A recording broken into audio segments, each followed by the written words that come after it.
Um, we've all heard that a picture is worth 1,000 words, haven't we? So today I'm going to start my lesson with Rembrandt's painting of the biblical story of this storm on the Sea of Galilee. Most of you have seen that picture, I'm sure, that painting, right? It's the picture of the little ship with the sea in the background and this huge wave just washing over 12 disciples that were on board. And you can almost feel as you stand and look at that. Of course, I haven't seen the original, but I've seen copies of it. And you can almost feel the shudder of running through the whole boat from it almost being capsized is what it looks like in the picture. The rigging is loose. It's blowing in the wind. And the disciples, there's one in particular that's looking straight at you as you look at the picture. He is absolutely panic-stricken. You can see it in his face. But in the midst of the terrible storm, there's one more person who the disciples had to awaken and ask him, "Why are you sleeping? Don't you care about us? Can't you see what's happening? And here you are, asleep, sound asleep." And Scripture says Jesus got up and rebuked them. It says, "Oh, you of little faith, you of little faith." And that story just makes me think how wonderful it would be if we could all just be so relaxed and so at peace within ourselves that we could sleep in the midst of the storms that it seems like are happening all around us and have been for some time. In fact, you know, there's the thing, I didn't pull it out of my files, but I remember it so clearly.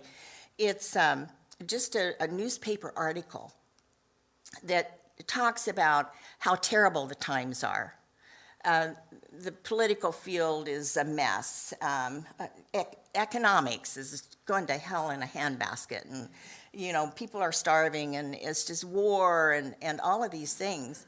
And then at the bottom of it, it says written in 1916. So, I mean, times haven't changed very much, have they?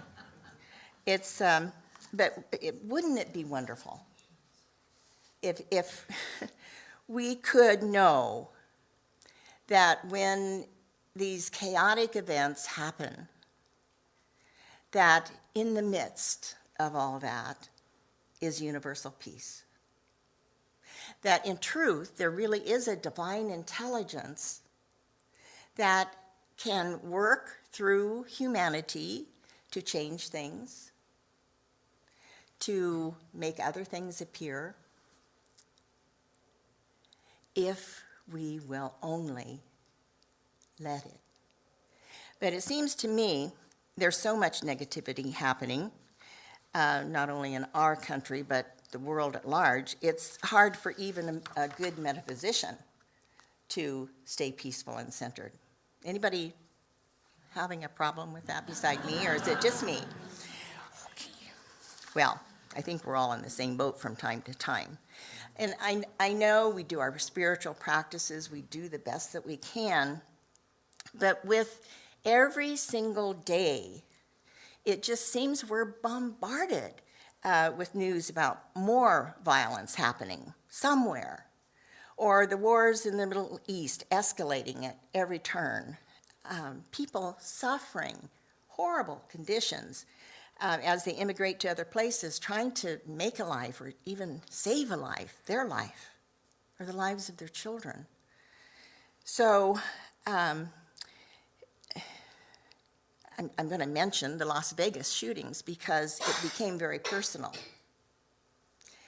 My grandson and his wife and my great-granddaughter, who's 20 years old, were in the middle of in front of the stage when the shooting happened.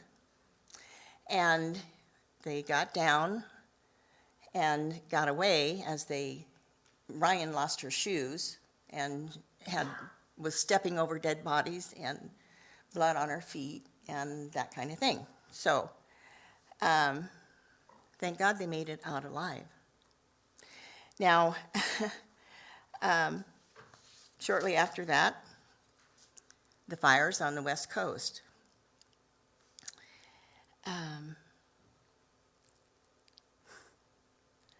Not to mention the political field that has left me and a lot of other people without a whole lot of faith, and it feels like we're in a divided country. Now, I've painted a very bleak picture. So everybody take a deep breath.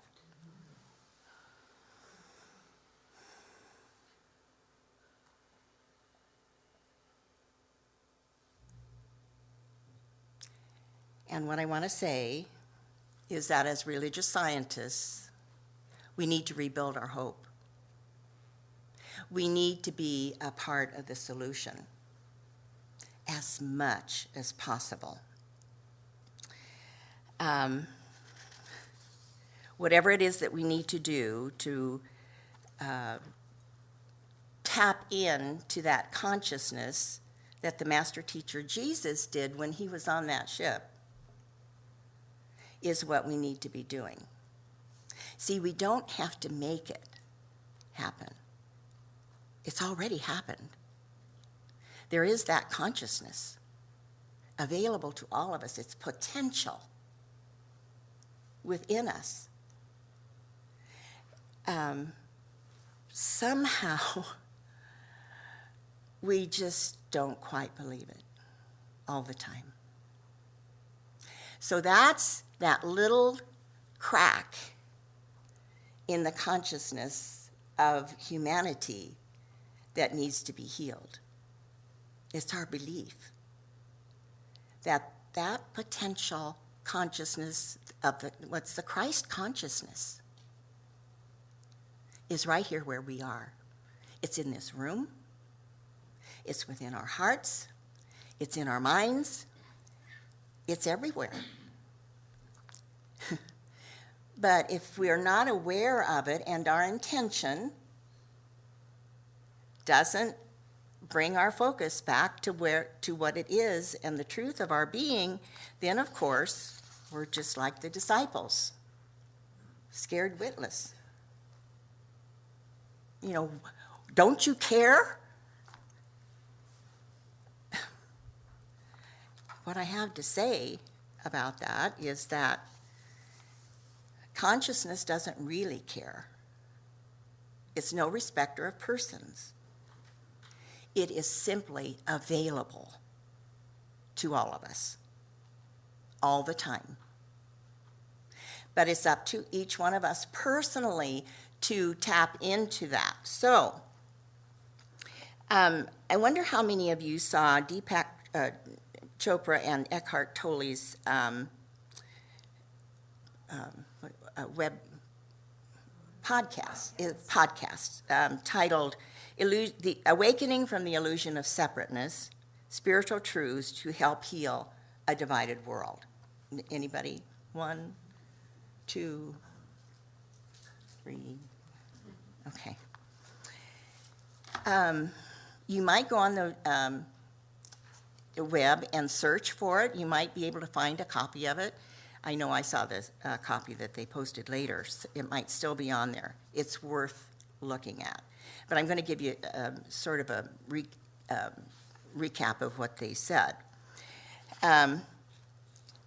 Deepak admitted that we're feeling more separate from God and other people, and he believes it's because of the media.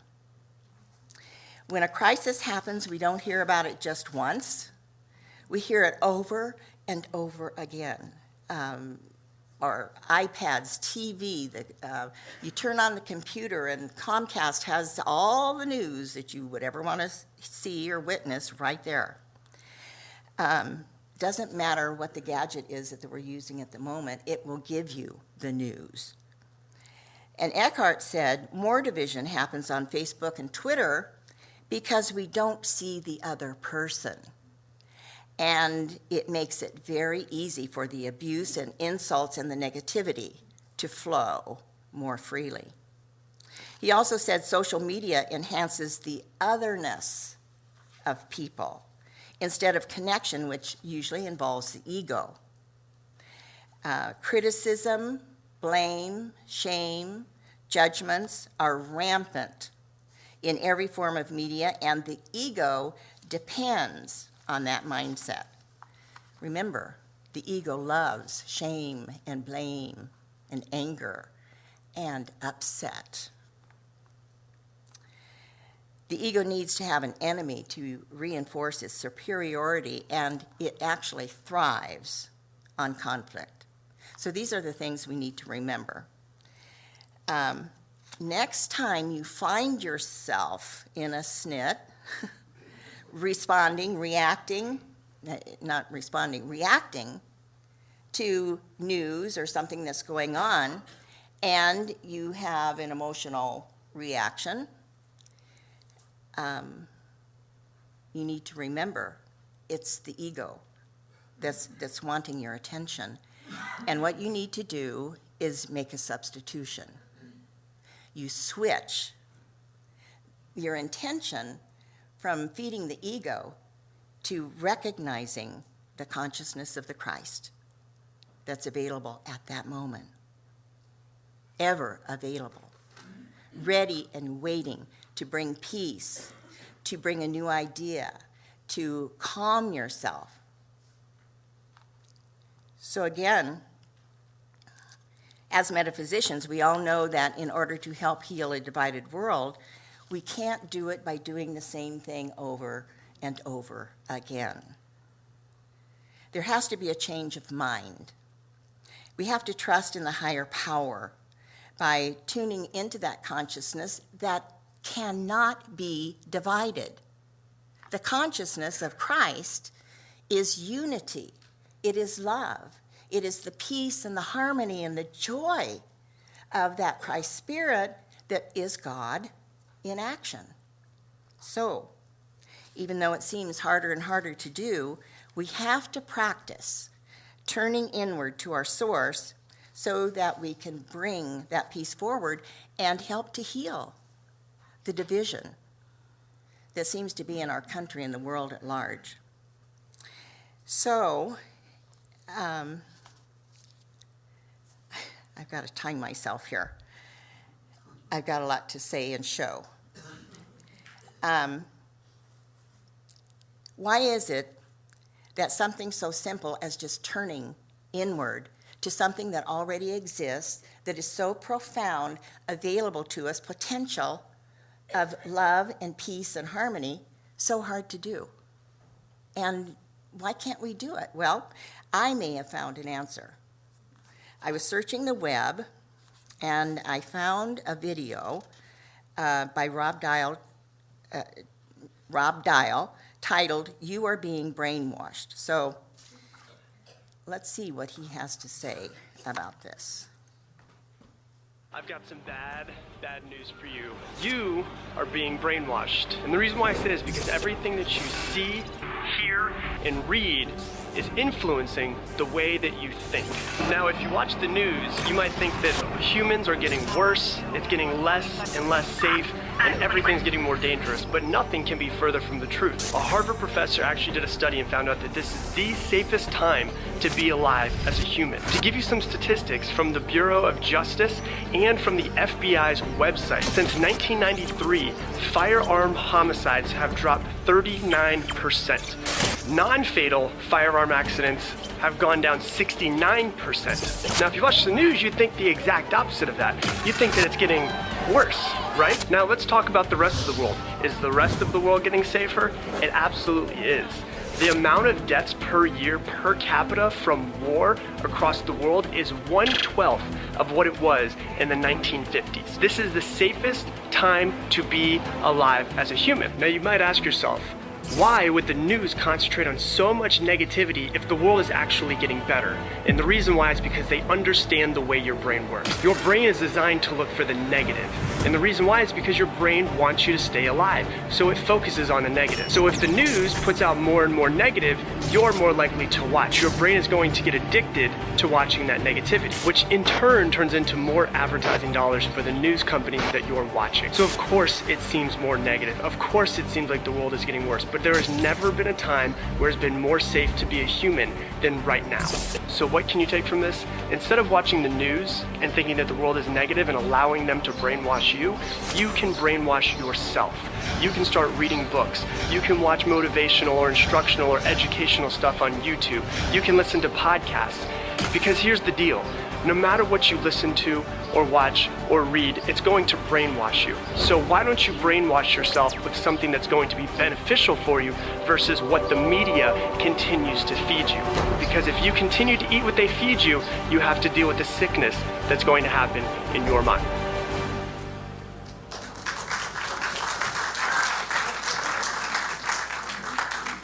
What do you think? Well, we've been brainwashed. At some point in that, I saw the statistic about the wars in 2007, and you know what I told myself? Well, look what's happened since then. That was 10 years ago. The world is worse, and I heard myself say that.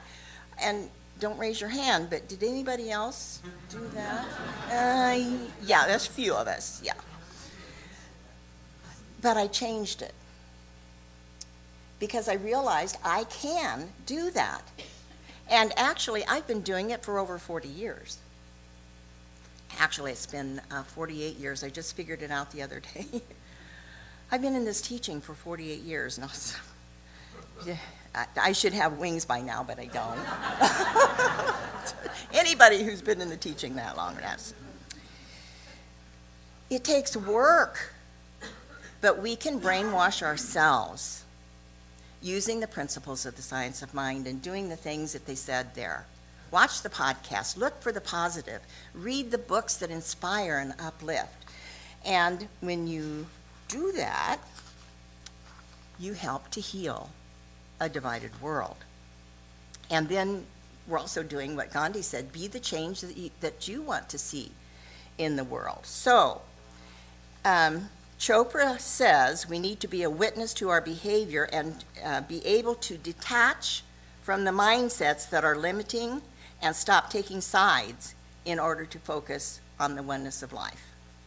Now, of course, that spoke to me as well, especially in the political field. I can be very negative when I see something that I think is wrong. And what I've realized is I need to give up my opinions that have a charge on them. I can have an opinion, but when it moves me away from my center, then my ego comes in and runs my life instead of me being in charge. So that's what I'm going to remember. And then I found another help. It's a video I believe can reinforce what this young man was telling us as well. I had a problem with this because it's 8 minutes, 8 seconds long. But I prayed about it, and God said, show it anyway. So I'm going to. And so I want you to just sit back, take it in, be open and receptive to this thing that is called A New Story of the People by Chris Agnos, and it's from the Sustainable Human website. And what they're asking us to do really is just to turn away from turn entirely away from the conditions, is what Ernest Holmes says. And that's what we have to do, and that's what this presentation will offer to all of us, ways to do that. So enjoy. David.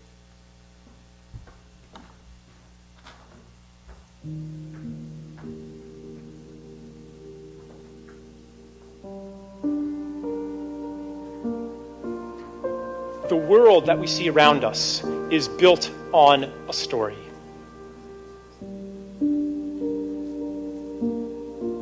Every culture has a different set of answers to these basic questions. Who are you? What is it to be a human being? What's important?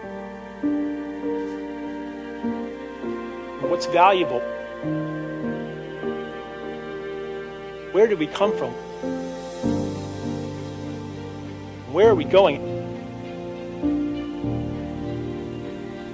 How does the world work? Every culture answers this in a different way.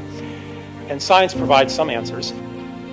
It says basically that what you are is a discrete, separate individual among other individuals in a universe that's separate from you as well. And every field pretty much has agreed with this characterization of what it is to exist. Psychology, you're this bubble of psychology, or this mind encased in flesh. Religion, you are a soul encased in flesh. Physics, you're a mass subject to impersonal forces that are deterministic. Biology, you are basically a flesh robot programmed by your genes to maximize reproductive self-interest. Economics, you are a rational actor seeking to maximize financial self-interest. All of them agreed on what it was to exist. Well, the new sciences contradict that. Quantum mechanics seems to violate this separation between self and other. If we're separate from the universe, then of course we want to control these indifferent or hostile external forces. And humanity's destiny becomes to become the lords and masters of nature and to transcend nature. And it's not working too well anymore. In economics, that translates into growth, the endless growth of the human realm. And we're learning that there's a limit to that. We're learning that everything we do to this world, we're doing on some level to ourselves. That is a wound that we feel all the time and that we suffer from. That pain of existing in our culture that's so omnipresent we don't even realize it, except when we're bored. That feeling of, why does it hurt just to exist? When we're young, we have this knowledge that the world is supposed to be much more beautiful than what has been offered to us as normal. We understand that.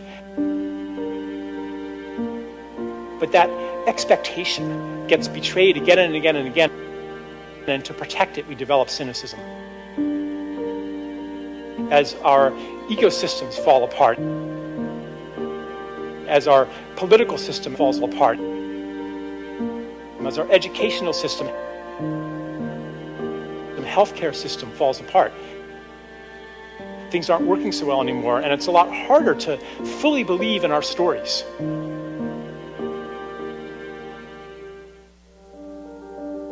So we're moving into a different story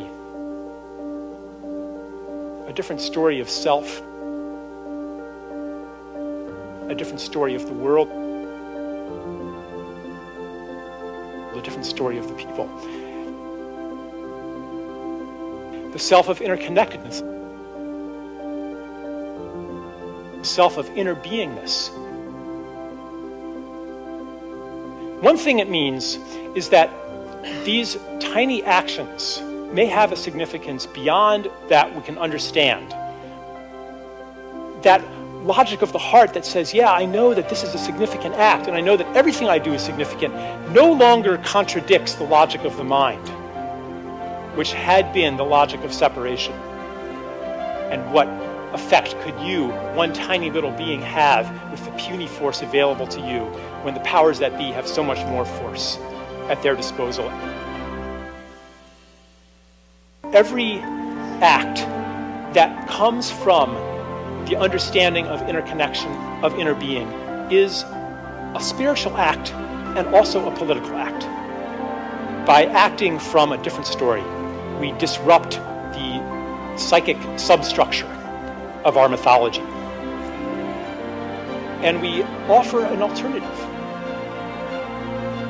This is something that's eminently practical. Anytime that we give somebody an experience that doesn't fit into the old story, it weakens that old story. It disrupts it. It could be an act of generosity. It could be an act of forgiveness. Anything that violates that understanding that we're separate and everyone's in it for themselves. Being in service to something larger than yourself. And I would offer that as the formula for accomplishing the impossible. You don't know how to get from here to there, but that thing larger than yourself does.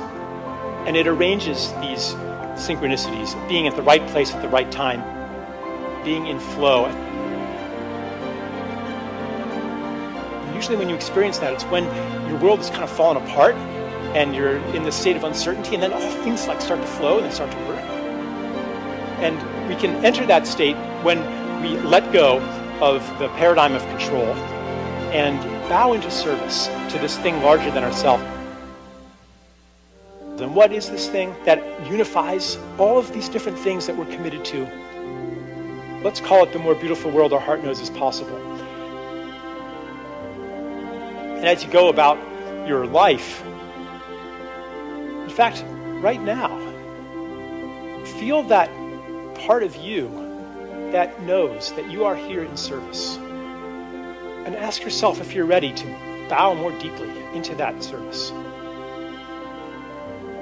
If you do it, I predict that you will experience an unexpected opportunity to act on that intention. And it'll be just at the edge of your courage, but not past it.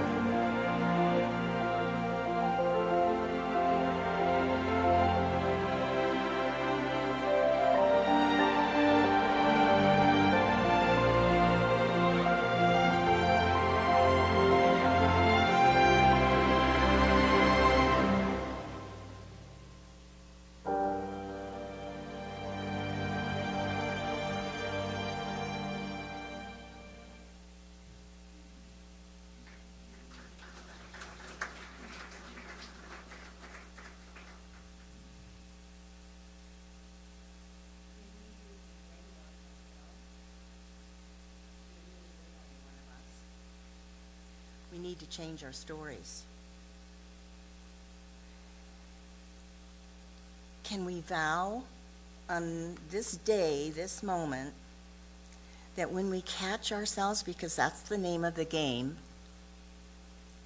when we're in negativity, it's not because we want to be, it's because we're addicted to the bad news, and we can change that by changing our story. By, when we're talking with people and they're talking smack, change it. Tell them something good. Tell them the good news. We all have good news. So it's up to each one of us to do our work. And so I've given you a handout today. I got this handout from the conference that we went to in British Columbia this summer.